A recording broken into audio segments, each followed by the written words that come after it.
Yes, hold on, honorable members.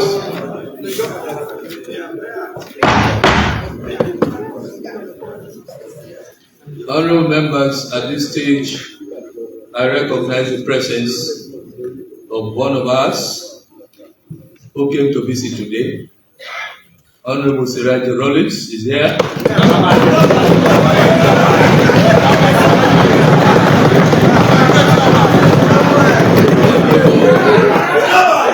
Honorable Siraji Rollins used to be a very powerful debater and is here to just listen to us.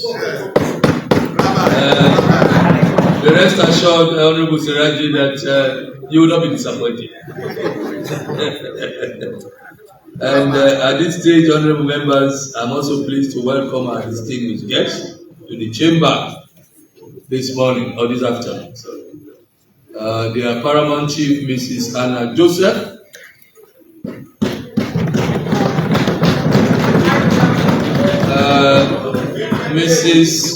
Paramount Chief Mrs. Anna Joseph is the Paramount Chief of the Menday Descendants Union from Ohio, New England, North Dakota. And we also have Paramount Chief F.N. Samba of Sierra Leone. Their presence here is a powerful reminder of the unbreakable bond between our people at home and abroad. Let us welcome them with a round of applause. Thank you very much for coming to the House of Parliament, and I should state that we are extremely proud of you. You are welcome to the House of Parliament. Yes, we proceed.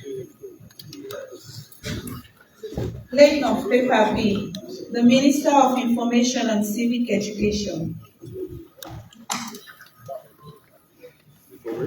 Yes, our friend.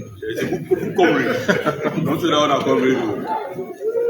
The other side. These are the original coverage. Very soon, we are going to be sending you to do some communication on behalf of this house. Hold on, you are doing your job very well. I should state, as the House of Parliament, I want to say that we are proud of you, Mr. Minister. You are doing extremely well. Extremely well.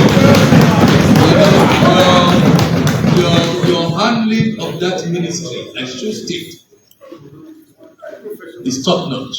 That's my brother. We have never had an experience in this country of the Ministry of Information giving so much information about governance to the point where even the public now trust the information from the Ministry of Information. Before this time, it used to be like, the minister is not saying the truth. The minister lies for the government and so on.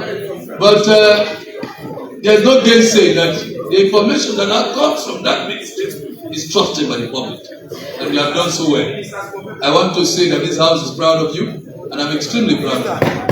Thank you very much for bringing some air of, integrity into that house, into that particular ministry. Thank you. Proceed. Thank you very much, Mr. Speaker, for those very kind words. I am humbled.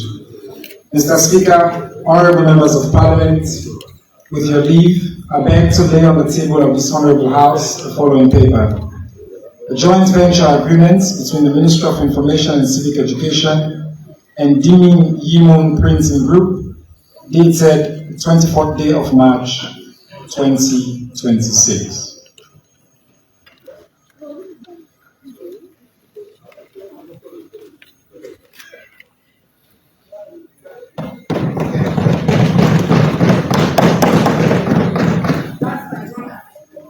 Let's proceed.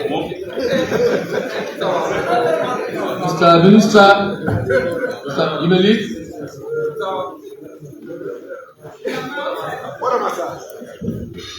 Government motion, the Minister of Energy.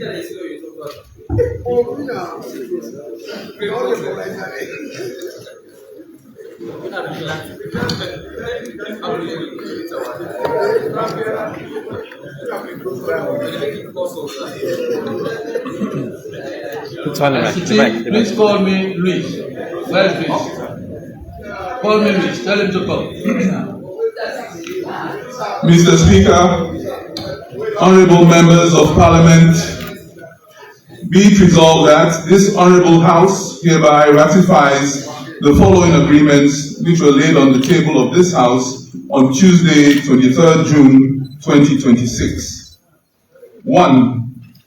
Amendment agreement to the power purchase agreement relating to the 120 megawatt Bikongo 3 hydroelectric power project, BHEPP, in Sierra Leone by and between the government of Sierra Leone and the Electricity Distribution and Supply Authority and Odhav Power and Minerals Sierra Leone Limited, formerly known as Lokoko Resources Sierra Leone Limited. 2. Amendment agreement to the implementation agreement relating to the Bikongo 3 hydroelectric power project, BHEPP, in Sierra Leone by and between the government of Sierra Leone and Odhav Power and Minerals Sierra Leone Limited, formerly known as Lokoko Resources Sierra Leone Limited. And 3. The interconnection agreement by and between the government of Sierra Leone and the Electricity Generation and Transmission Company and the Electricity Distribution and Supply Authority and Odhav Power and Minerals Sierra Leone Limited, formerly known as Lokoko Resources Sierra Leone Limited, relating to the 120 megawatt Bikongo 3 hydropower project, BHEPP, in the Republic of Sierra Leone.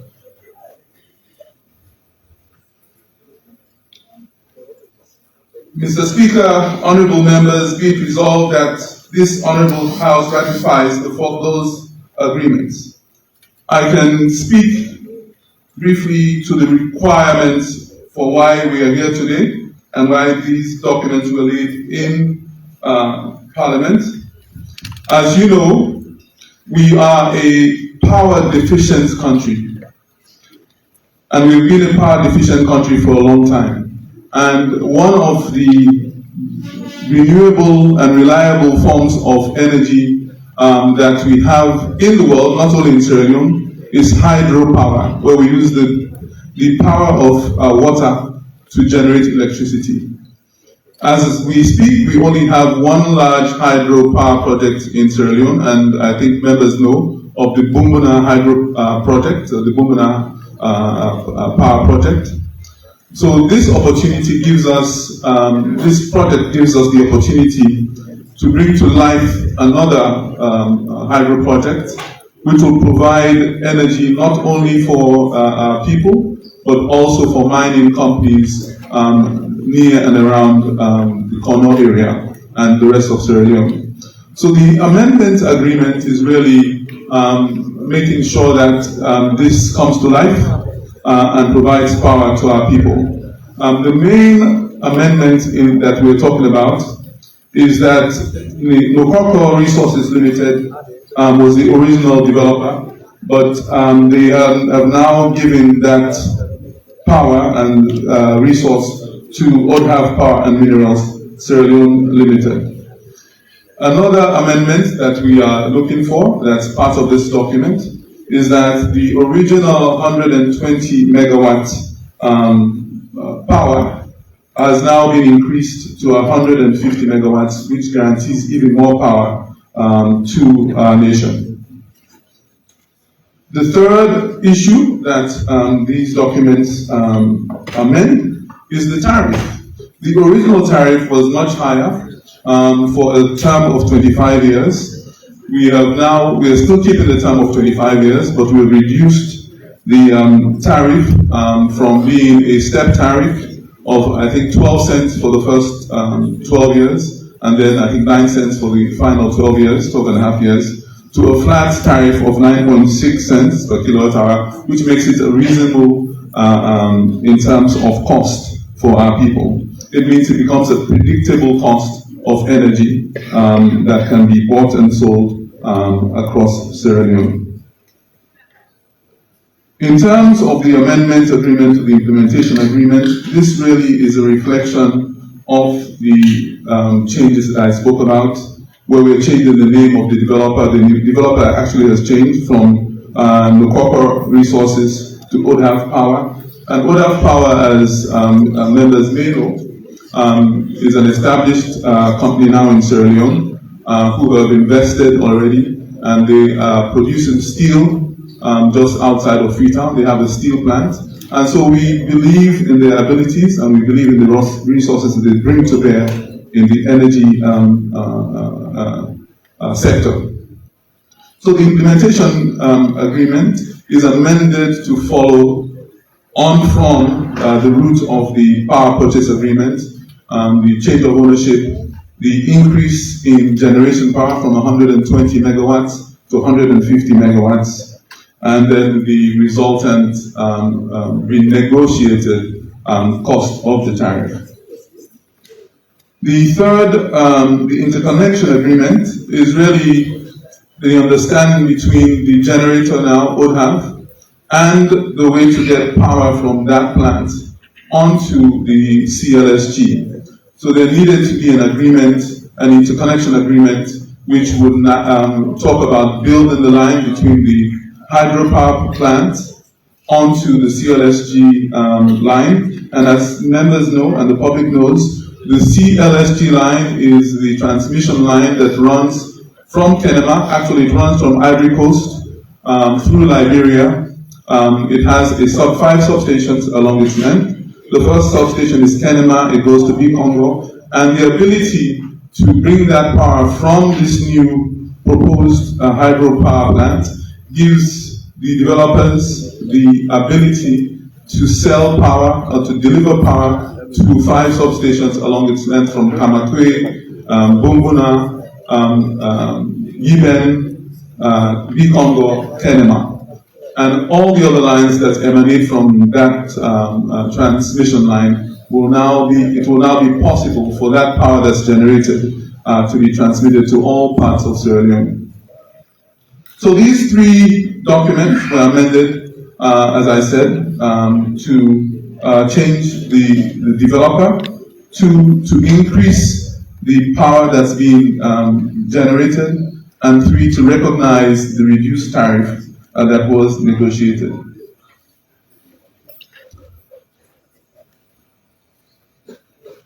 So, Mr. Speaker, honorable members, after that explanation, be it resolved that this honorable House hereby ratifies the agreement as read previously.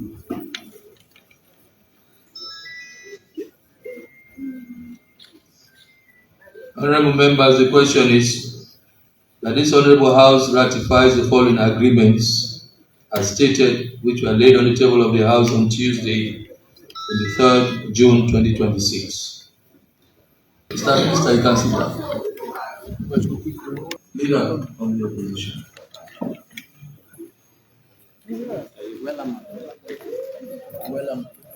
All PC members, there will be a PC meeting immediately after sitting.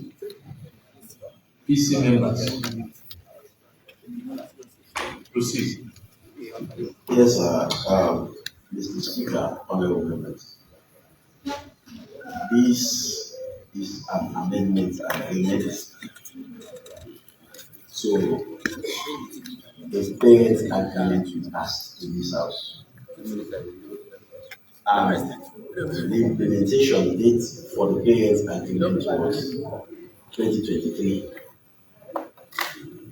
So 2 years after the implementation date, we are here again to amend the agreement. I am sure as at now we should be debating on the implementation instead of amending the agreement. Let me go through what the amendment seeks. Of course, this agreement is between the government of Sierra Leone through the Ministry of Finance and Energy and the Other Power and Minerals Limited, formerly Notoko Resources Limited. This is seeking to amend an agreement which was to be implemented in 2023. And primarily, the amendment reversed the project capacity, strengthen the investor protection, and establish project monitoring arrangement. But before we go further, Mr. Speaker, there are questions we should ask. Or even before the questions, when Parliament is amending an agreement, we should ensure that we have the parents' agreement distributed to members of Parliament for the sake of transparency, so that they will be able to know what's the intention of the amendment. Why are the clauses amended? You can't be able to make comparative analysis between the parent agreement that was passed in this House and the amendment.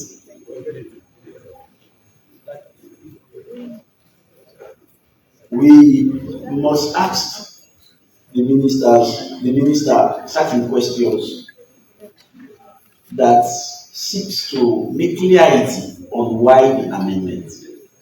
As members of Parliament, our responsibility is not just to dance to whatever is brought to this House, but to ensure that we do due diligence, proper investigations to prevent a reoccurrence of why we are doing this amendment. If we don't do, it is highly likely that they may come with it again for another amendment. So firstly, Mr. Speaker, honorable members, as members of Parliament, we should know why was it considered necessary to amend the original 2023 implementation agreement after 2 years. Why is it, and that is an explanation we have not had from the minister. Why are we amending? What happened to the original, to the parent agreement that was passed in this House? Mr. Minister, take note. What happened to it? Why are we amending it again? At a time we are expecting the implementation. And according to the minister, according to the agreement, the parent agreement was for 120 megawatts, and now it's 150 megawatts. What's the cost implication? What's the cost implication on government? What's the cost implication on government? So there are certain things we should know as a Parliament that we should investigate thoroughly as a Parliament before we just amend. Because they may come with an agreement, and at the end of the day we pass it as a Parliament, they go, and because they have problems on their own part, especially on the implementation parties, and they come again to say, let us amend it. So as a Parliament, Mr. Speaker, we need answers to those questions. And of course, we have seen that there is going to be an increase in capacity. There will be an additional 30 megawatts result in the power. But let us ask ourselves, what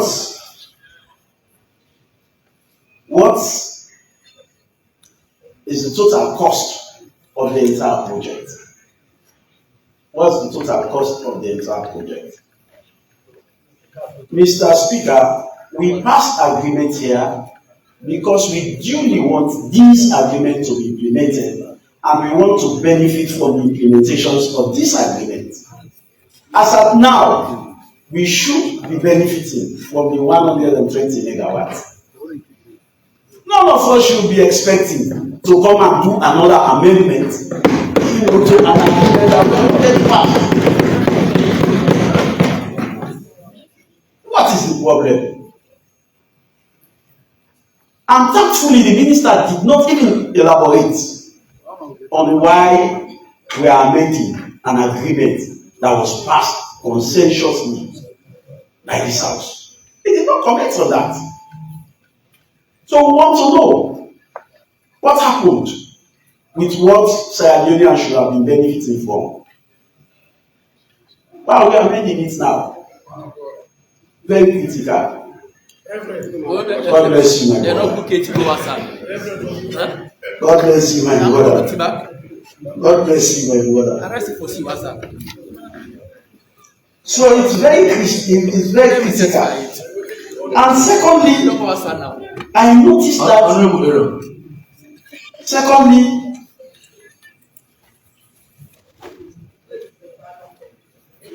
Secondly, Mr. Speaker, I noticed that the project developers decided in this amendment to change their name. The project developer name is officially changed from No Concord Resources Limited Sierra Leone to Old Half Power and Mineral Sierra Leone Limited. Why was the name changed? These are explanations we should ask for. This is a parliament. This is not the company we had the initial agreement with. This is another name. What precipitated the change of name? Is it another company? Is no company not in existence again? These are questions we should answer. This is not a rubber stamp parliament. It's not a rubber stamp parliament. That whatever that comes here should pass without any question, without any answer. Yes. So we need to know why was the name changed. This is parliament. Yes. This is parliament. Why was the name changed?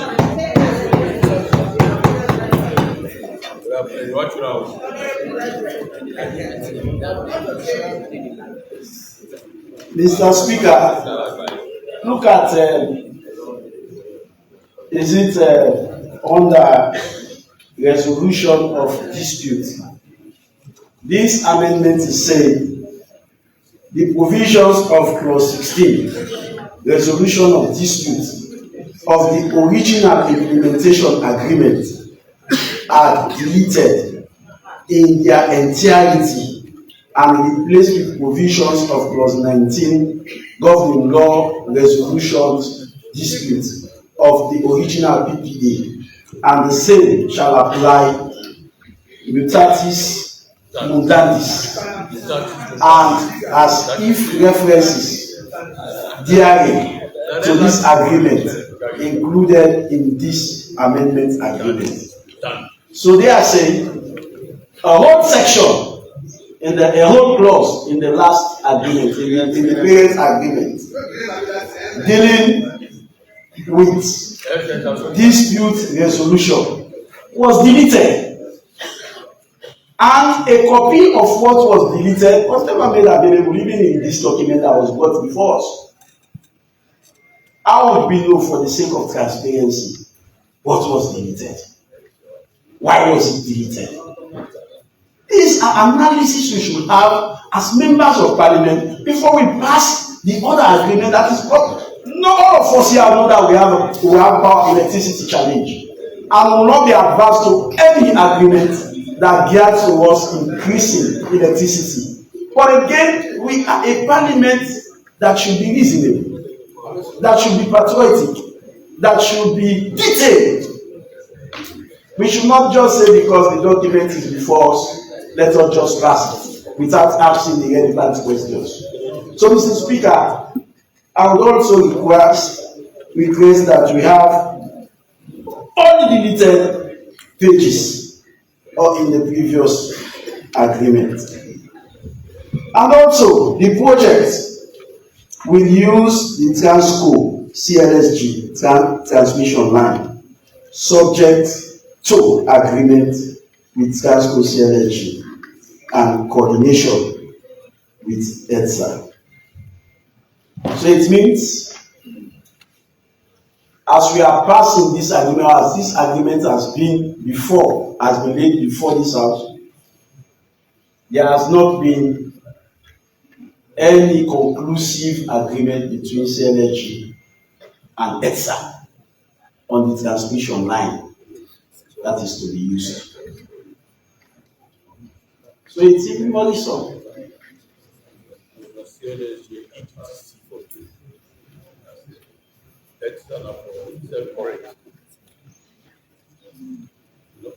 Yes, so it's very serious. Even the expanded investor protection. One of the essences of this very amendment is to ensure that it protects the investor. It will interest you to know, Mr. Speaker, that in this amendment, the agreement introduces broad protection for investors, including provisions covering changes in law, tax changes, expiration, restriction affecting dividend or loan repayment, regulatory changes that increase protection costs or reduce profitability. So what the investors are doing is to ensure that the laws they come with protect them extraordinarily against the state. So in an event the state has an intention to do certain amendments for the betterment of the people of this country, the agreement restricts the state. And this agreement covers 28 years.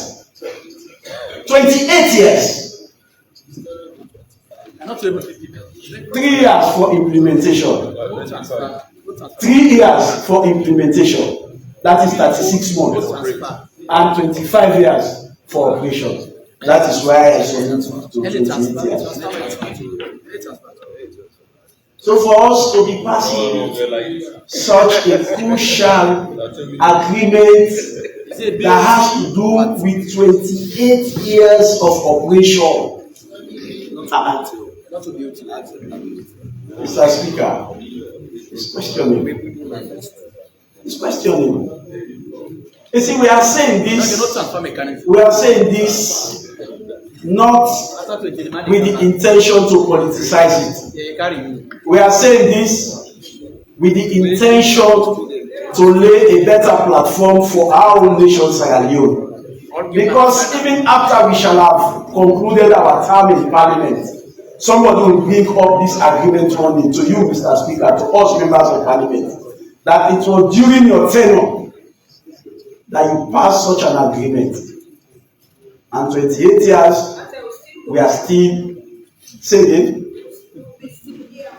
they're not being interested.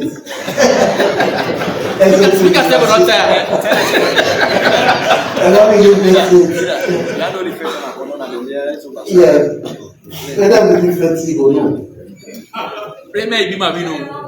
So even the financial closing, Mr. Speaker, the financial closing deadline is set at 18 months after ratification, with extension permitted where delays arise from government action. They also have legal changes or delay in parliamentary ratification, all of those things.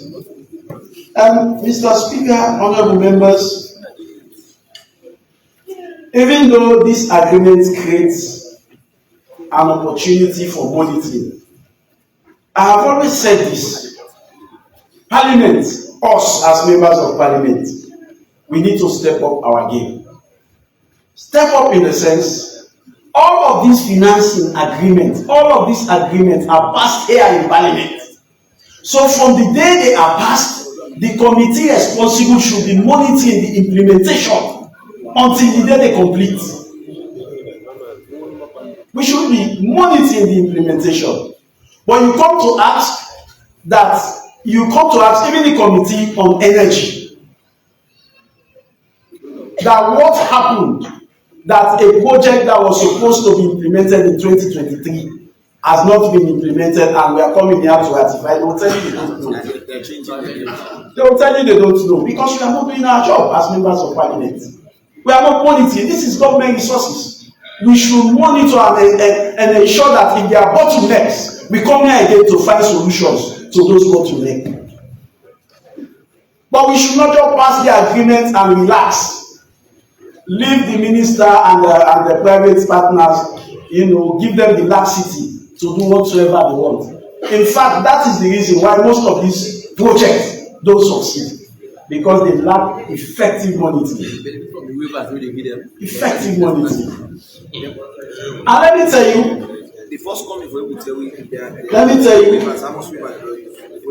Mr. Speaker, in fact, a project monitoring committee, as this agreement has been put in place, in this agreement, Ministry of Finance, Ministry of Energy, ETSA, the developer, and an independent technical advisor.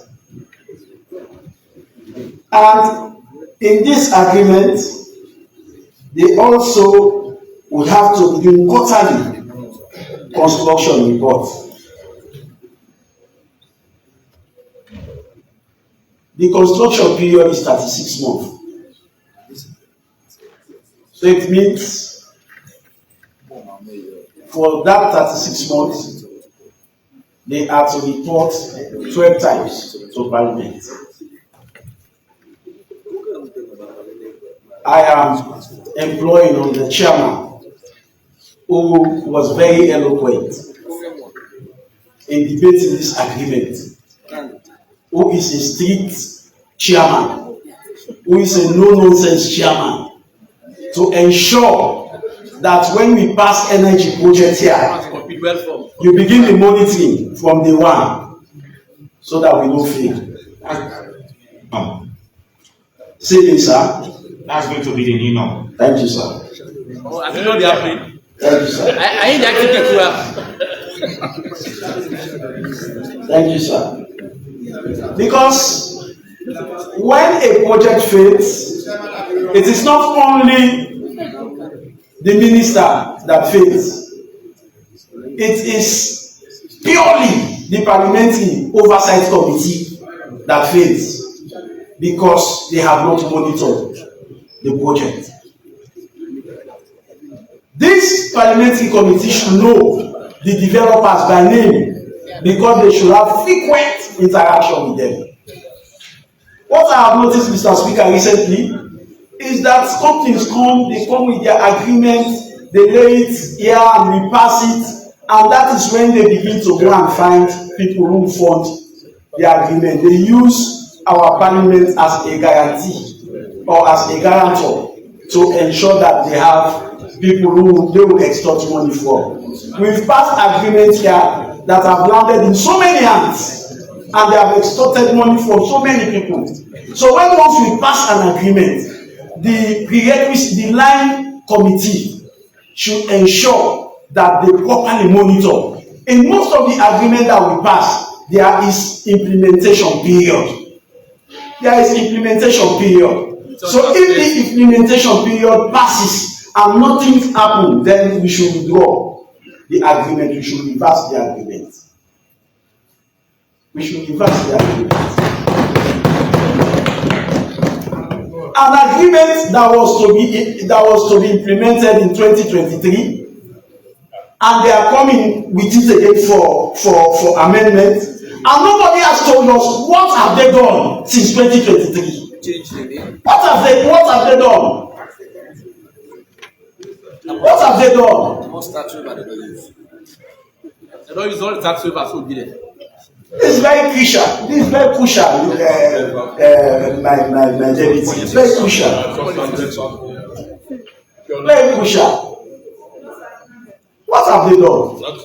Because after 2 years, if you have to implement a project that has an implementation period of 36 months, after 2 years, you should be able to present something to Parliament that this and this are what we did. This agreement comes with waivers. Did they use the waiver? Yes, they did. What did they do with those waivers? In fact, Mr. Speaker, it will interest me to know that most of these agreements, when they come, they have waivers. They even use the waivers, they abuse the waivers. Yes. Yes, they do. You see, I am not saying again. Let me reiterate my stance. I am saying this for the sake of our country.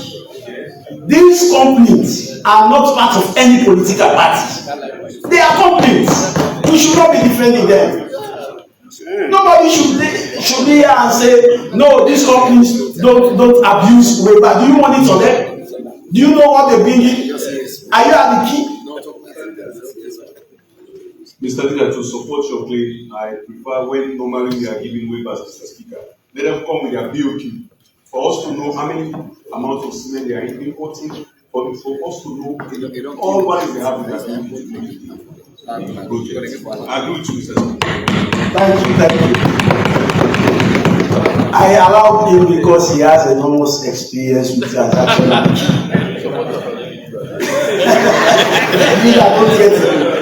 Leader, don't get it. He's being patriotic. He's not being patriotic.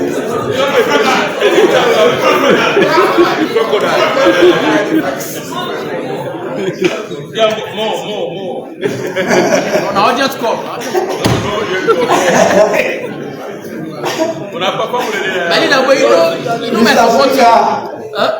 Most times,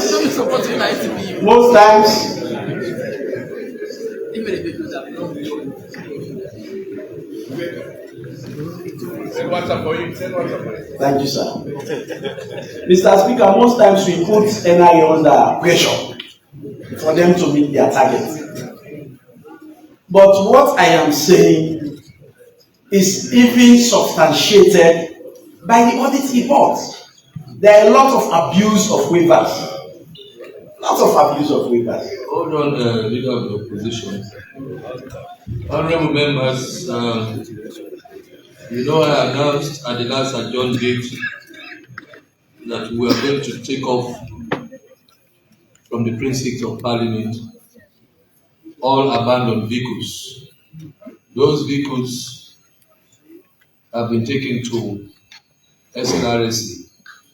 So if you know your vehicle is one of those that you are taking to SLRSC, you can contact the SAA department or Mr. Obama is here. If you know your vehicle is among those taken to SLRSC, because Parliament became a dump site. That's why we instructed the SLRSC to take away all abandoned vehicles, to create space for members of Parliament to park their vehicles. So we have enough space for you members to park your vehicles now. And it came to me as a surprise that even people from downtown came with their vehicles to park within the precinct of Parliament. Just imagine the audacity. In addition to that, honorable members, we have visitors here. We have 38 students and a lecturer from the Political Science Department, University of McKinney, who are here on a visit. Please turn it up. Can you please stand up? Here are children.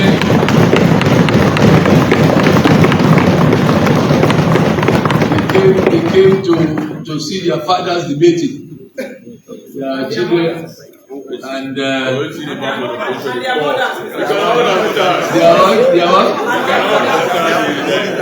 mothers. Yes, they came to see their fathers and their mothers. So I know, as political science students, you want to be here someday, not so? Yes, it's very tough. It's very tough. It's very, very tough. Don't just see them seated like this. They are all frustrated. Some of them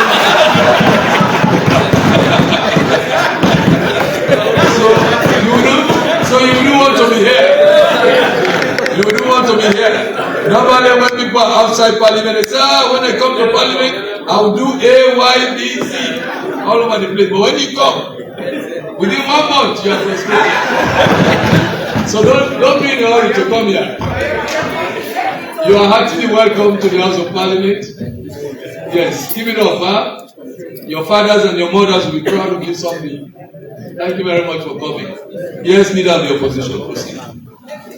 Mr. Speaker, when you refer to them as, or when you refer to us as their fathers and their mothers, it will interest you to know that we have members of parliament who are their classmates. So for all of you as students, we are your mothers.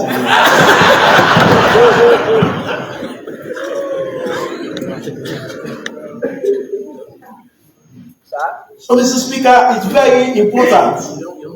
In fact, for any duty waiver this parliament passes, we should ensure that it is backed up with a BOQ from the company, so that they don't use it to import what they feel like importing.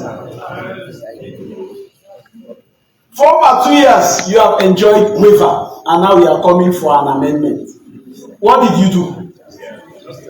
What did you do with those waivers? What did you do? So, Mr. Speaker, if it's left with me alone, I would advise that before we pass this agreement, let the committee pays a visit at the work of the former company whose agreement was passed there in 2023 before ever we pass this agreement. I know if we're going to vote, we'll lose. But the answers will have the records that we went against. It's our position. It's our position. It's our position. It's our position. And we are speaking Bashiru's mind. I'll be happy in the future for us to be quoted as not voting for an agreement that does not clearly seek the interest of this nation. Yes, I would say it. We have to do certain investigations before we pass this agreement. We have to. Mr. Speaker, Mr. Leader, you would agree with me that consensuously we have. That is what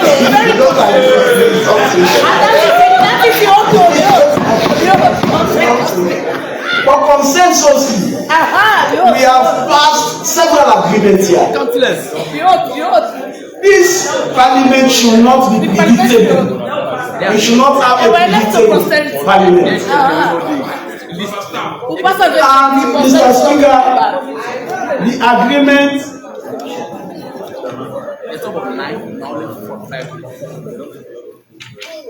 Mr. Speaker,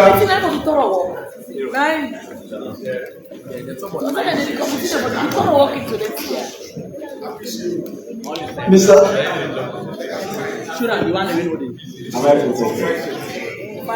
Speaker,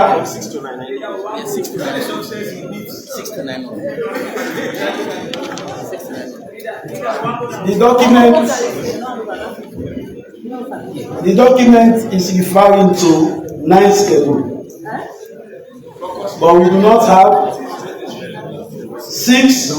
Schedule 6 is absent. Schedule 7 is absent. Schedule 8 is absent. And Schedule 9 is absent. So how can we we pass a document that will affect the schedule? The schedules will affect this implementation. How can we pass the schedules that we have not seen? When they are not available. When they are not here. How can we pass schedules that are not here? The truth to yourself. Advise you. Go ahead, man. Never complain me now. Never complain. Never complain. If you are talking, what the matter with that? all right. So it's very important, Mr. Speaker. Chokos don't black, I see black. They are not able to chokos. If you have a Oh, Reverend, what? that's what we say on the post. I don't hear Omze, the right honorable member. Salute. The leader not glad. no, Raji. Okay, I don't let. The leader, about sir, about. Never continue. You have 1 more hour. Hey, Major, 1 more hour. Yeah. Hey, Major, I salute you, I beg, sir. You get 1 more hour. Which part of that? You get 2 hours. You're not 2 hours. Major, I don't know do 1 more hour again. But I consider wrap up. Major, do accept that get After this one, we cannot do any other thing again. I'm happy enough, I'm happy. Bro, talk now. No, we cannot do any other thing. After We'll take a break. We have another meeting. Yeah, we have a PC meeting. Proceed. Yeah, Mr. Speaker, honorable members, this one problem that we've identified is very serious. The document refers to 9 schedules, and from schedule 6 is absent, 7 is absent, 8 is absent, 9 is absent, and they are all referring to the quality of service. What if they appear after we have passed this document? So I want to join my colleague in requesting that we have the complete schedules before we can proceed to ratify this agreement. This should not be seen as a rubber stamp parliament. We should be seen doing our job. We should be seen reading the document more than those presenting them to parliament. So for the sake of doing due diligence as a member of parliament, which is one of the primary functions, traditional functions of parliament, I want to appeal to the speaker and to colleagues members of parliament that everybody should not think that whatsoever document they have, even if it's not complete, it will pass this house. Let us begin to set a precedent. Let us have a clear-cut document that reflects everything that is here before we can proceed to passing this agreement. So I want to ask kindly that we see the other schedules before we can proceed to passing this agreement. Notwithstanding, we are in support of electricity. I want electricity. I don't like using boost coal boost to iron my dress before coming to parliament. But in the midst of our request, we should be judicious. We should do due diligence. Enough for say, because you stranger the queue lift now for less than in motorcar. That they tell you say you for pull issues now we left and day. Even when we are benefiting, we should also to thank you. We should ensure that we protect with the integrity of this country. We protect the integrity of our nation. So on that note, I want to move a motion that this agreement is withheld until we have the complete schedule presented to this house, Mr. Speaker. I'm moving a motion now. The motion is the climax of my debate. He said he wants. Yeah, Mr. Speaker, I so move, sir. Yes, Let me hear the leader of the opposition, the leader of government business. Before the second half. Anyway, any counter motion? No, ask for the second half. Any second half? Mr. Speaker. I saw second, Mr. Speaker. Okay, sure. Yeah, okay, hold on. I'll put a hold on that question. Mr. Speaker, I think Leader of government business. after every debate for ratification, you put questions. So if you put a question, there is counter motion should come after that. Of Not course. when you have concluded. Of course. But let me extend to thank you very much. You know, we are sitting here 2 years back. And one thing we refuse to do is to reduce this parliament to a rubber stamp parliament. I'm very proud to stand here today to say we have done great things as members of parliament when they question our leadership. This nation questions. They question us and we cannot perform. The fifth parliament, we are able to pass laws that people we are thinking that we cannot do. And we did. And when you came in, you ushered in a new derivatives for us to achieve as members of parliament. Thank you very much. We can never be rubber stamp parliament. And this parliament, nobody as member of parliament, may you be a leader or not, try to describe that we pass documents here because we want to play to gallery or to the people that we cannot allow documents to come here and pass it like that. We have been very meticulous in dealing with documents. So, the fifth parliament, your predecessor, and your very self, and the former clerk of parliament, we agreed that we should go paperless.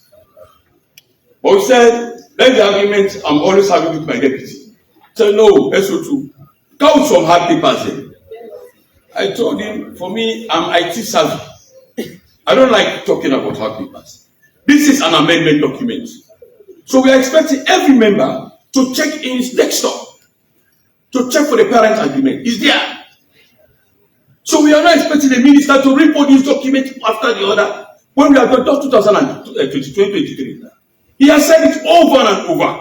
So you want to make reference? We are in the modern world. Go back to your system, dig into your system, and look for the parent agreement.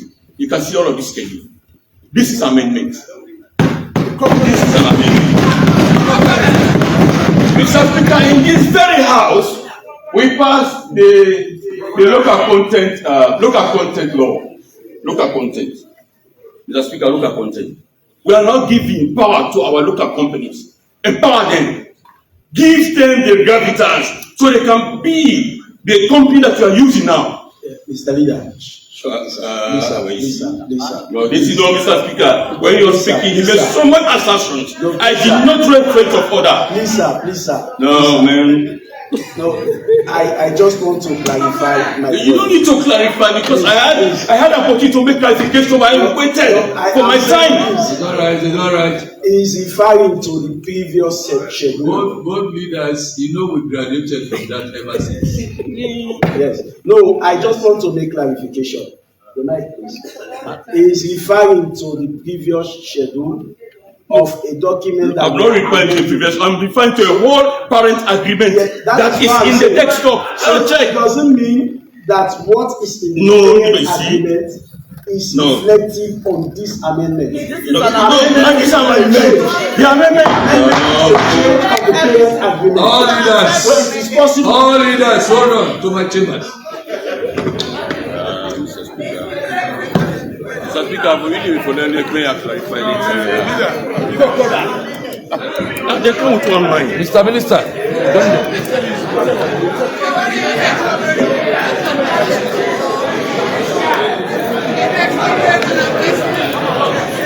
We are our congregants, our leadership. Yes. We've all get together, Yes, certainly. and we've always maintained that our position is not to behave. Yes, Congress. certainly. But in as much as that, we are also very, very detailed in what we do. Yes. We've read everything, and the minister personally Explain. took time to explain. Yes. I want to commend him Yes. for that. He took time to explain.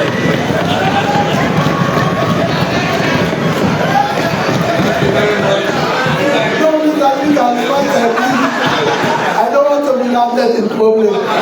Anytime you see your colleagues are clapping for you, there is an interpretation to that clap. Please, honorable members, I want you to say there is nothing personal. No, there was no transaction.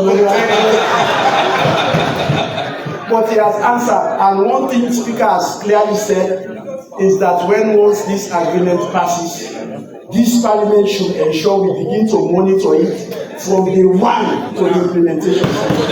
From today, what happened with the previous agreement, after we passed it, it took over a year. Nothing was done. Yes. Nothing was done. So we are even going to inquire into the activity of the previous company. Yes. So for that, I will do and allow us to. Thank you very much. Let's build up government business. Please continue. Build up government business.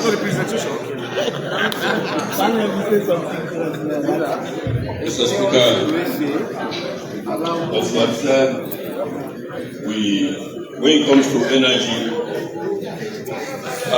I've already said, to review an agreement is purely an executive privilege. No matter even if you go to the west, you go anywhere, you must have, there's no 100% perfect agreement. You have to pay free to certain things. You have to give in to certain things so that before you are negotiating. I stopped at here, I was doing clarification of local content policies. And the company that is taking charge is a local company. They have their office at Withdrew. It's stated in the agreement, Mr. Speaker, just a point of clarification for the good of the public. Others under the Big Congo 3, Hydroelectric Power, Odas and Minerals Limited, they have their address, and this company is formerly known as the Nukoko Resources SL Limited, and now the company established with a registered office located at Kuba Farm, doing Freetown. That is the company, and they have their company number, and this company is a generator. We need to understand some of these terminologies and how they are going to operate. That is one. Mr. Speaker, honorable members, we said the agreement I've had for my colleagues just for the sake of clarification, that this agreement is not 28 years, but it's 25 years agreement. Mr. Speaker, with your leave, on the other agreement, the amendment agreement for the implementation agreement, that I may like to read this provision with 6 for the good of the public. Under project duration, we have, can I read? Project duration, the total project cycle from financial closing to the end of the PPA term is anticipated to be approximately the year stated for the operations, which is 1, that is 25 years, for the commercial. So we want our colleagues to understand, for the commercial side, that we are more interested in is 25 years. For the operational side, we are talking about which has to do with the constructions, which has to do with the PP anticipated approximate time. So you have to separate both of them, which is sum to 28 years. So you have 25 years, which by the financial side, and 28 years as stated. So we don't want people to carry the notion that it's just the operations from the 1 to the 2. So the total duration actually is 28 years, but construction will take place at 6 months, and the operational phase is 25 years. So that is the clarification. Mr. Speaker, honorable members, we also talked about tariff. We said the tariff, my colleague on the other side mentioned about tariff. And when it comes to tariff, everybody wants to know, what do we actually need to talk about tariff? Why do we need to discuss the tariff? In the other agreement that has to do with the amendment to the power purchase related to the 120 megawatt Big Congo 3 hydroelectric power project, the Speaker, with your leave, amendment to the original PPA. Page 4, under the rubric, amendment to the original PPA. Page 4, C, The tariff provision under Schedule 6 provided, of the original PPA with particular reference to clause 3.2 thereof are deleted in their entirety and replaced with a flat tariff.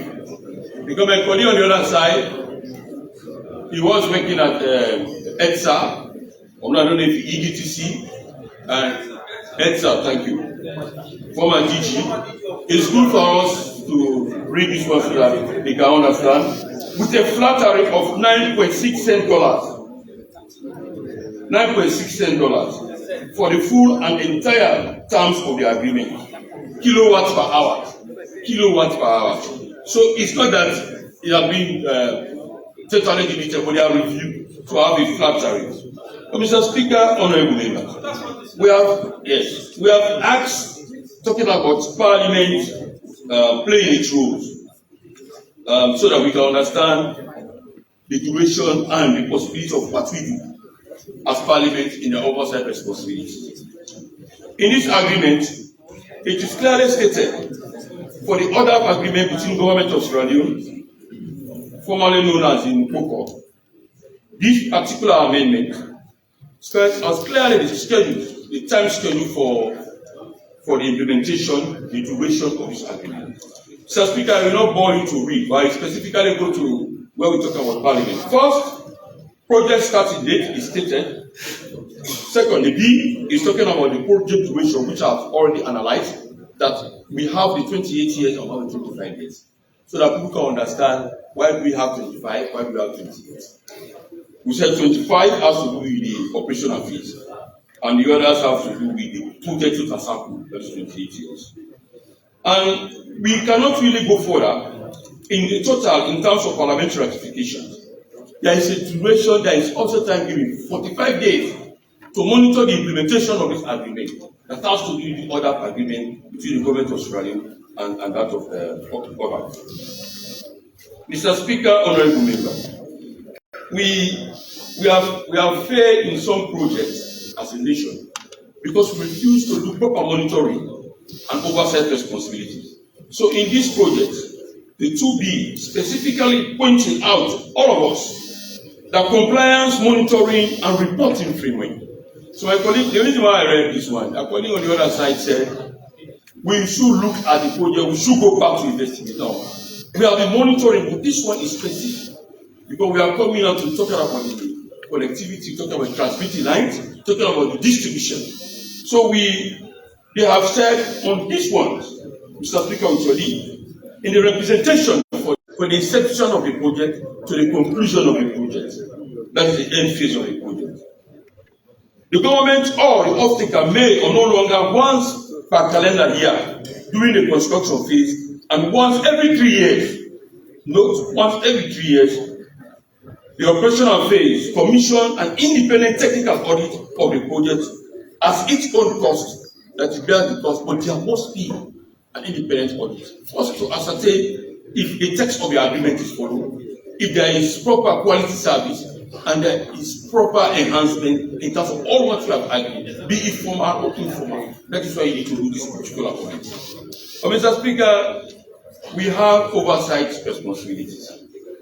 And I totally agree with the chairman, the statement he made during his presentation.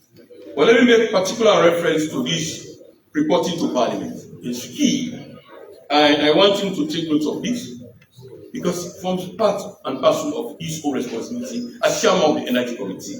As he said, and he's right in his own opinion, that he's in now. He knows so much thing that is happening, difficulties surrounding your ministry. But one thing I know in your approval, when I interview you, few months down the line, you have institutional memory of that ministry. So it gives you the overarching idea of what is really happening within the sector. So my chairman did say we should look at some of these issues. And it's a shadow minister, as he said, but it's not in total admiration of what is happening. In fact, if there is no need for you to be a minister of energy, you will not take that position. But I will beg you to take, because as MP, you are faced with challenges and you have responsibility to solve those challenges. Yeah. So, in Parliament, the government shall, no less than annually, during the construction phase, that's what they are saying. They are not saying after the construction phase. That's how I really need, Mr. Speaker. Table a summary progress report before Parliament of Sierra Leone, in accordance with the applicable legislative requirements governing ratified project agreement. Mr. Speaker, honourable members, in this agreement, there are certain provisions you don't even go further if you don't see parliamentary ratification. As I speak, both three of the agreements, we must go through parliamentary ratification. First, what we are doing now, before you can operationalize anything. But let me aid to clarify certain things for the three components, for the three entities that we are going to deal with in this agreement. As I said, this is an amendment. The provision, so certain provision, which you have not touched, Mr. Minister, in your negotiation. As I said, in our amendment, in agreement, it's purely a privilege for the executive. For us, we have a constitutional responsibility to ratify the agreement, either you accept or you reject. So there is no magic when we went down to the Speaker's chamber to discuss some of these issues to trash them. But we still need to make certain clarifications. First, in the connecting phase that has to do with electricity distribution and supply authority, electricity generation and transmission company. Mr. Speaker, honourable members, for the transport responsibility, which for the CLSG, is created to finance, construct, own, operate, maintain, and develop an international electric transmission system that will connect the electric power system of Côte d'Ivoire, Sierra Leone, Guinea, and Nigeria, which is called the CLSG.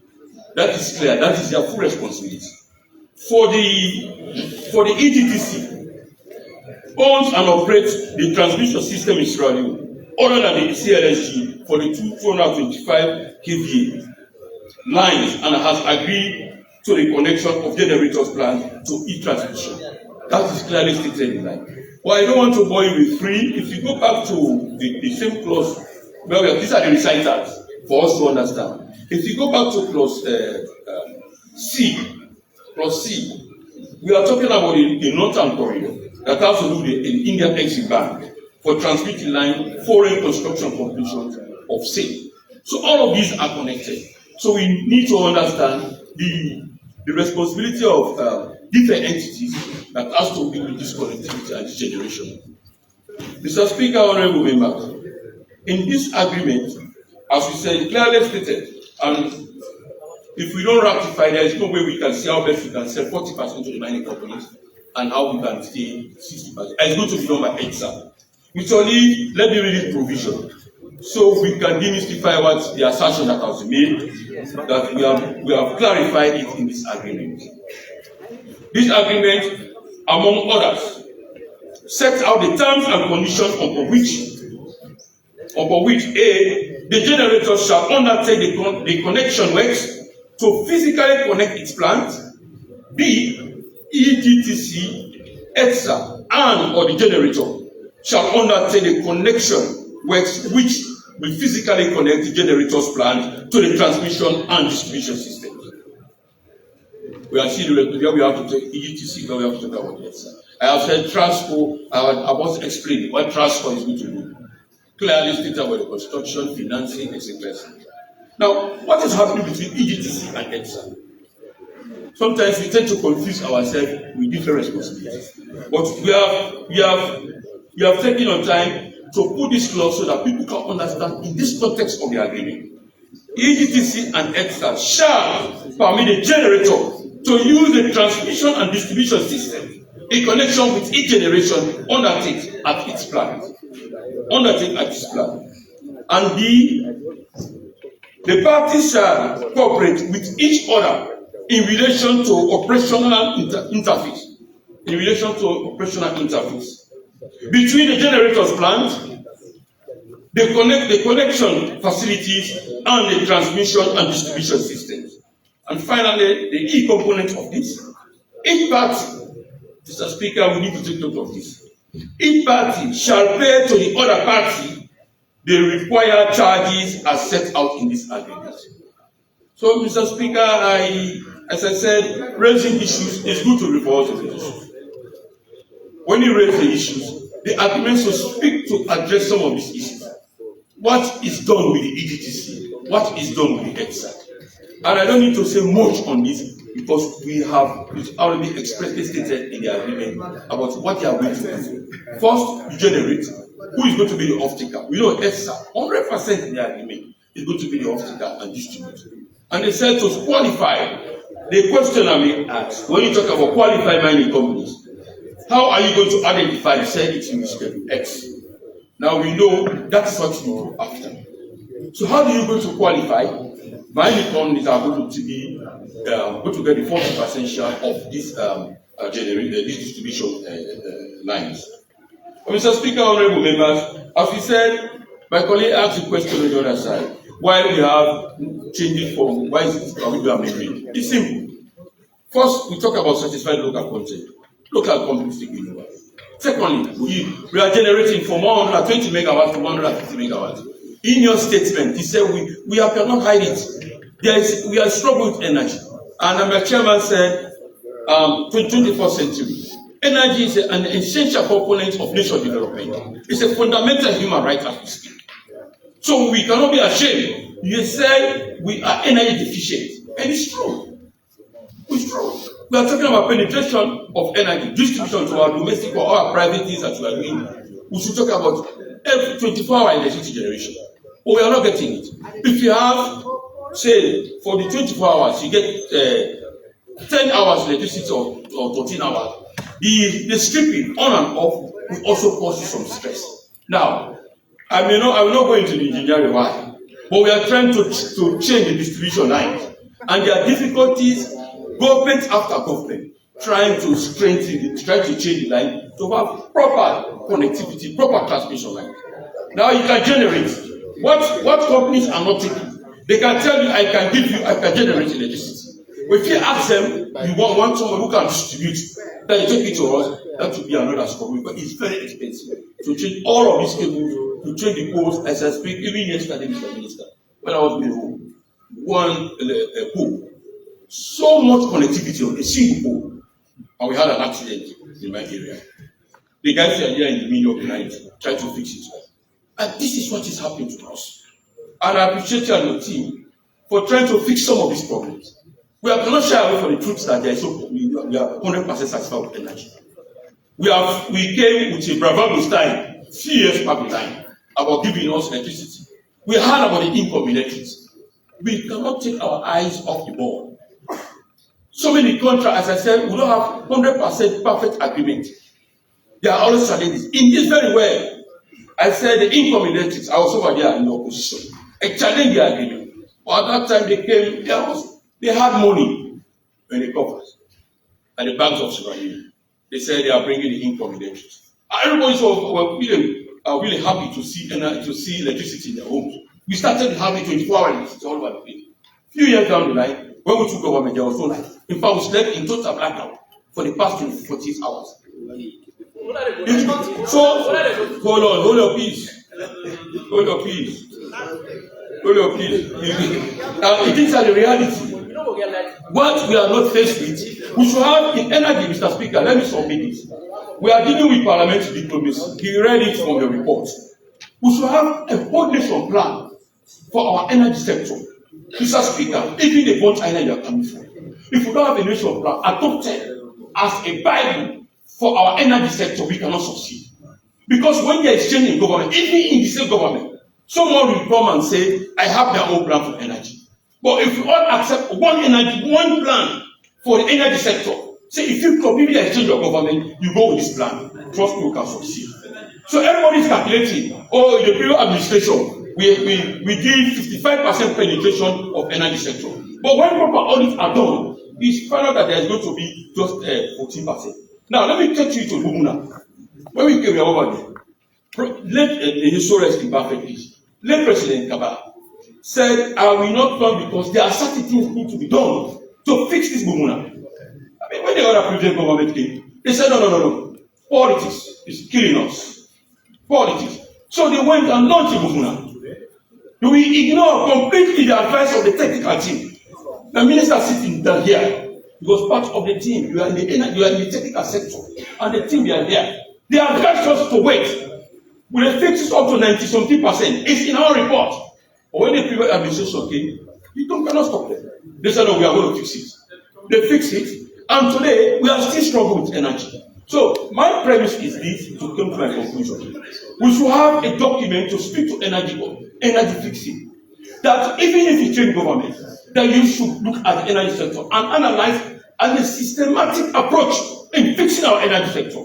There is no way we are going to have a development that will take care of our people if you don't talk about energy. You go to the Mount Island, you talk about energy sector. You go to Kenema, Bukakajama and Bulambaya, you talk about energy sector. We are using our mobile phones. There is no magic. There is no, even if you use solar, it's not sufficient for you to have proper penetration of the energy sector. So we need to have a national plan in fixing our energy sector. We have refused to accept this, but that is what we have to do if we need business. Mr. Minister, I see the way you struggle. You are making references. I know you have to clarify certain points.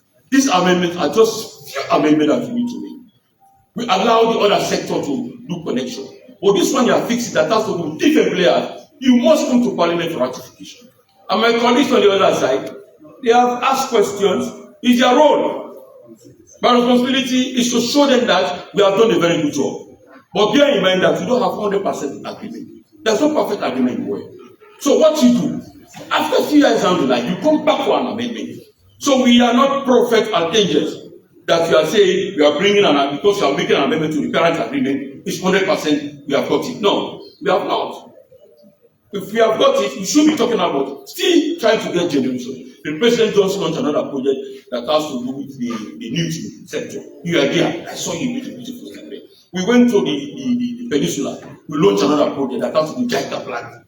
So we are trying to fix it. But Mr. Minister, if we are moving energy from this sector and we have not fixed them, bringing on them under a total control to say we have a generating system, we have a proper coordination. We don't even know the amount of energy that is being given to our consumers. So if first we have to speak clearly what plan we have, fixing our energy sector, how much our consumers are taking in by zones. Mr. Vince, I will not answer that question. How much you are receiving from Western area? In the Western area, how much you are receiving from Leone area? How much you are receiving from the Eastern part? So what we have energy sector distributed all around the country, all around Freetown. But we need to speak to one language. Fixing our energy sector, we need to have a national energy plan that government in, government out to fix this energy sector for us. Otherwise, 21st century, we are out. We are beat out in the 4th generation. We are now in the 5th, going toward the 6th generation. And energy is essential for us to grow. So, Mr. Speaker, without much ado, I think energy is the only thing that you cannot use to lie to your constituents or your people. Because when you get home, you will check if there is energy. Nobody is going to tell you I have energy or not. If there is energy generated by the national grid, you will see it. If it is not, you will feel it. So, Mr. Chairman, I agree that who knows this feels it, and we have to fix it. And let me end by saying, for us to ignore certain clauses we have made mention of, and for us not to be paying attention to the parent agreement in line with what we are doing, it's not the right thing to do. So I did not frown at my political body for an oversight for what they have done. In fact, he should have done more than that only. We are responsible government on this other side. We should take all those steps into consideration, Mr. Minister. So, Mr. Minister, I know you coming to take the issue. You have been in the sector as a technical person and a professional. Don't frown at what they have said. Let us take the good aspect of all that you have said. You put your team together. Look at what we can fix. Look at our grid. Trust me, even if you bring magicians today from the Western world to fix our energy grid distribution line, that will be our greatest challenge. The energy tech, which we are not talking about, is the biggest challenge. Mr. Speaker, we are talking about flat tariff, 9.6 cents. The question we ask is, honestly, are you collecting the actual fare of paying our bills to EGTC, to CLSG? No. because there is electricity theft all over the place. Let us tell our people, we cannot grow, we cannot expect EXA or the Ministry of Energy to play magic to have 24-hour electricity for not pay our bills. We can't. Power connectivity, electric all over the place. We are not even honest to be a patriotic citizens to say, look, enough is enough. We don't come and stand here to criticize ourselves. They reject our government, running out of the micromanage government. Now, President Liu, we are not still fix the energy sector. Something is not right with all of us. Something is not right. We see people doing electricity TV, we don't prosecute them. We come and stand here to speak as if we are magicians to fix it. You pay for energy. Energy is not cheap anywhere. Nowhere energy is cheap. You know you are living in the Western world, they are bluffing in energy.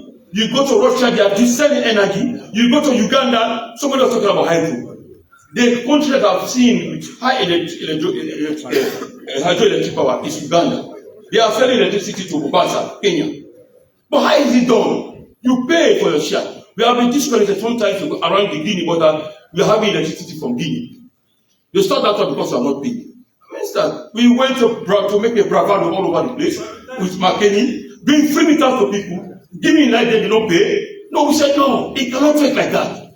You cannot be energy free if you don't pay for it. So let me say this: whether you accept it or not, you leave it or you believe it or you leave it, we have to pay the fair share of our energy distribution. If you're a consumer, pay. Speak to your conscience that you are working for the interest of this nation. We politicians, when they are caught in electricity TV, they will call us. They will call us. Don't beg for me, SO2. I cannot beg for somebody like that. Because you are supporting me, let us speak the truth to our people. That we should pay for electricity and we consume. Otherwise, what we are doing here, all this is sham. If you want to about to fix from 120 megawatt to 150, you are expected to do maintenance. You are expected to pay your staff. You have to take out the electricity grid. Mr. Minister, if you don't pay our bill, we are talking about sham. So all of these, we are talking about, we have to go back. Yes, let us go back to the drawing board. But Mr. Minister, all what you have been, if we don't fix our morality, energy sector will not fix this country. Thank you, Mr. Speaker. Thank you, colleagues, for the audience. I believe that what you have said and some few points of clarification. For we talk about Mr. Speaker, we talk about changing law. My colleague raised that point, and we talk about mutants. We are not asking there are changing laws in the agreement. Changing laws.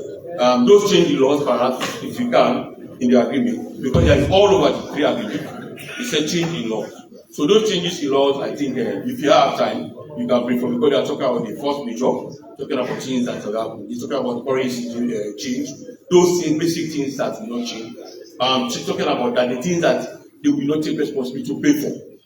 So that's our changes laws, and it's in all of the agreement. So I think if you have time, if you can, you are not on at the end of the US or forcing you to answer them. But based on professional view, I know you know these things. You please give us some clarifications on that. I'll be very happy to know, because you are brought over. It appears as if you are not being waivers. They are not waivers. They are not. They are not changed based on certain parameters. Thank you, Mr. Speaker. May Lord bless us all. Thank you very much. I'd like to thank the body for the comments and questions about this project. I'd like to thank the Speaker for his handling of the issues.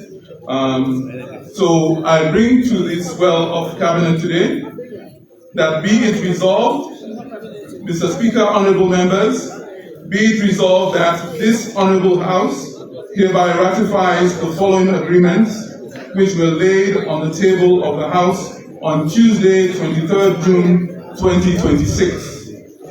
Number one, the amendment agreement to the power purchase agreement relating to the 120 megawatt B-Congo 3 hydroelectric power project, the BHEPP, in Sierra Leone, by and between the government of Sierra Leone and the Electricity Distribution and Supply Authority and ODAF Power and Minerals Sierra Leone Limited, formerly known as Nokoko Resources Sierra Leone Limited. Item number two, the amendment agreement to the implementation agreement relating to the B-Congo 3 hydroelectric power project, BHEPP, in Sierra Leone, by and between the government of Sierra Leone and ODHAV Power and Minerals Sierra Leone Limited, formerly known as Nkokor Resources Sierra Leone Limited.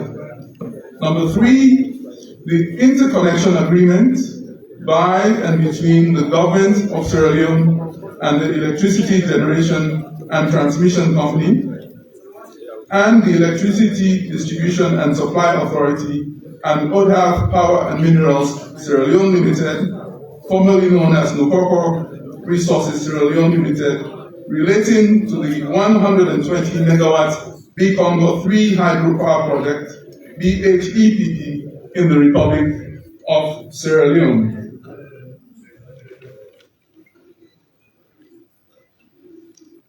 Thank you, Mr. Speaker. Honorable Mr. Minister, thank you. Honorable members, the question is that this Honorable House ratifies the following agreements as stated, which were laid on the table of the House on Tuesday, 23rd June 2026. All those in favor say aye. Aye. Those against say nay. The ayes have it.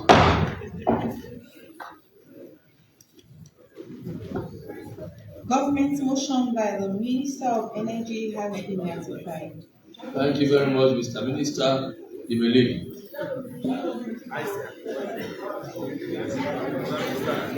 Yes, let's do that quickly. Mr. Deputy Speaker, where is the Deputy Speaker? The Deputy Speaker will sit immediately after the swearing in. Yes. Member of Parliament, third schedule of the 1991 Constitution of Sierra Leone. Honorable members, in conformity with the provisions of the Public Elections District Law Proportional Representation System Regulations 2022 and a letter of notification submitted to the Office of the Clerk of Parliament by the Electoral Commission for Sierra Leone, ECSL, I hereby declare that Felicia Isata Wule Phillips have been duly elected as Member of Parliament of the Republic.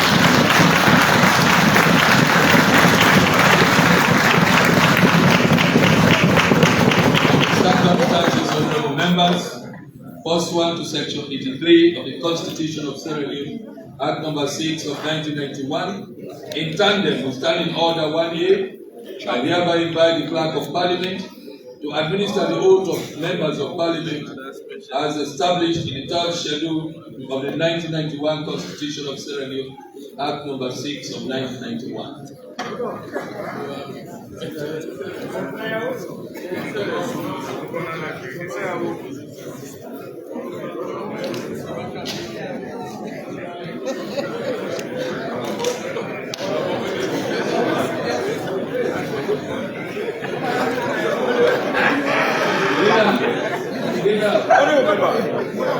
What are you doing?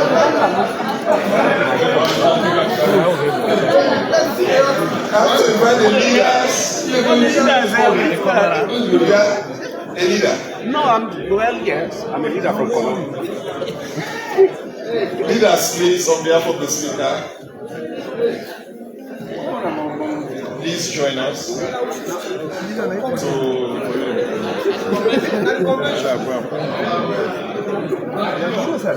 Honorable Bashir Siddiqui, please and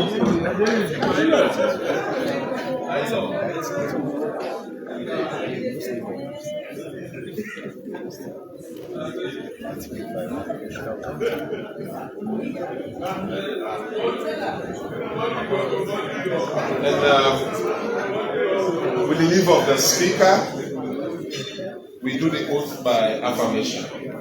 You raise your right hand, and you raise your right hand, Honorable, or Madam, please.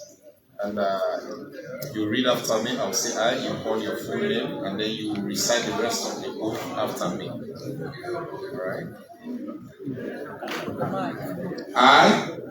I, Felicia Isata Wule Phillips, having been elected a member of Parliament having been elected a member of parliament, do hereby, in in the name of God, swear, swear, that I will bear, through faith,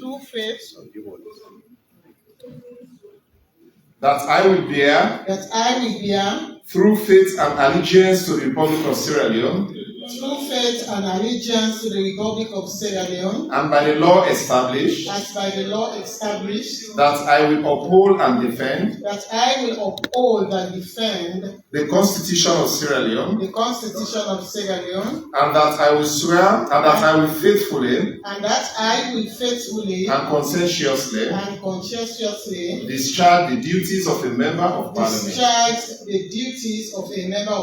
So help me God. God.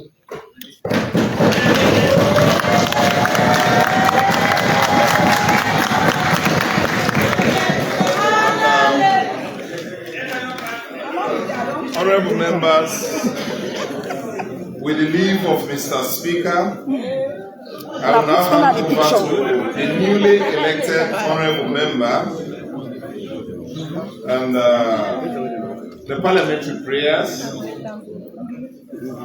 the Constitution of Sierra Leone, and then the standing orders of the Sierra Leone Parliament as the working tools for the rest of the term as she serves in the House of Parliament. And I will also invite her to duly sign the book of the Oath of Allegiance of the Sierra Leone House of Parliament. You will sign here, your date here, and then I will witness it on your behalf. Woman power! Woman power. Woman power!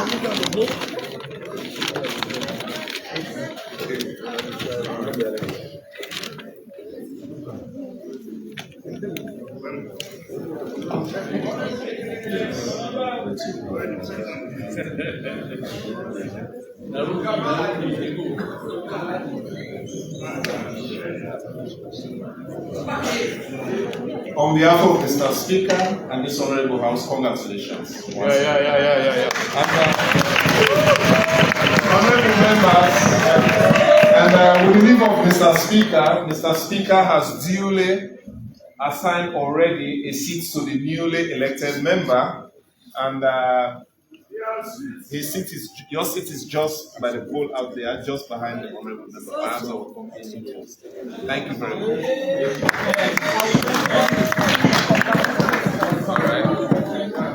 The introductions will continue hereafter. Honorable member, your seat.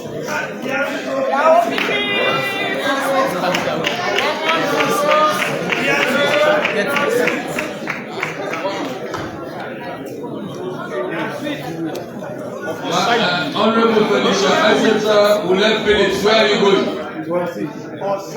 Where are you going? To our seat. I have not given her any seat. Come back. The speaker will be. Come back. I have not given her any seat. Giving a member of parliament seat is a matter of fact. I have to declare it. I have to declare it. It's not a matter of personal discussion. So stand there for now. You don't have a seat here for now. In the first place, let me take this opportunity to congratulate you. You are welcome to the House of Parliament. This is the people's house. You are here to represent your people. And as such, I urge you to be diligent in representing your people. This house sits at 10 a.m. prompt. Be an example to your constituents. So when you come to this house, if you know we have a sitting today, make sure you are here before 10 a.m. so that at 10 a.m. prompt, you are in this square. I congratulate you. Of course, you have your Bibles, the Bibles of this house, and the standing orders, and the Constitution of Sierra Leone. I urge you to master them to your fingertips. Because if you want to debate in this way, we prepare strictly according to the standing orders and portions of the Constitution. That's all the more reason why you have to master those two books. I congratulate you on behalf of Sierra Leone and on behalf of this House of Parliament for being elected to represent your people here. It's no mean task, it's a very serious duty, it's a very important duty. We have 8 million Sierra Leoneans who are willing to be here to serve Sierra Leone, but they have not been privileged. You have the opportunity to serve Sierra Leone. Do so diligently for God and country. In the circumstances, I want to welcome you heartily to this house. You are now a full-fledged member of this parliament. Therefore, you have been accorded the title Honorable. Live according to the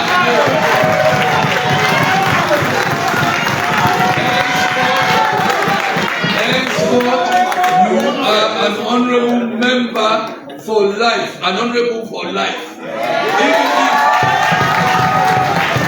Even if you retire as a member of parliament, a sitting member of parliament, you still remain to be honorable. So live according to the dictates of that title, honorable. Live according to the dictates of that title, honorable. In the circumstances, you will take the seat previously occupied by the late honorable, what's his name? Honorable Lucinda Kelly. The seat previously occupied by the late Honorable Lucinda Kelly will be your seat. From today until that seat is changed at the discretion of Mr. Speaker. Thank you very much. Mr. Clark, take that to us.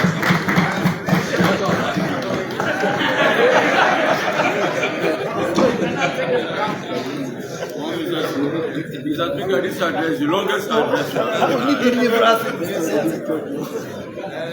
That's all for you. That's all for you.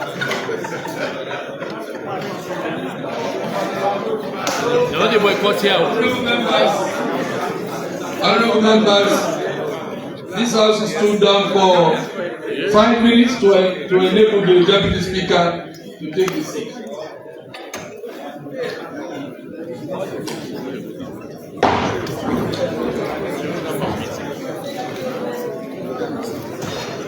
So